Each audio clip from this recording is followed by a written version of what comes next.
உடைந்து போன பாத்திரத்தை ஆண்டவர் என்ன பண்ணுவார்னா மீண்டும் என்ன பண்ணுவார், புதுப்பிப்பார். அது வேண்டாம்னு சொல்லி அந்த களிமண்ணை தூக்கி போட்டுற மாட்டார். வேண்டாம், இது தேவையில்லை. அது கெட்டு போன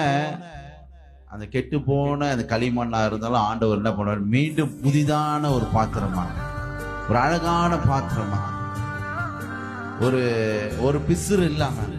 ஏன்னா அந்த குயவன் செய்யும் போது பாருங்க, அது என்ன ஆயிடுச்சு, அந்த அப்படியே மண்ணுல அப்படியே உருகுலைஞ்சு போயிடுச்சு. அப்படி செய்யும் போதே சின்ன சின்ன மிஸ்டேக் ஆயிடுச்சு. அப்படிதான் நம்முடைய வாழ்க்கையிலும் சில காரியங்கள் அப்படிதான், சின்ன சின்ன காரியம். அது ஏன்னா அந்த களிமண் வந்து கொஞ்சம் கெட்டு போயிடுச்சு.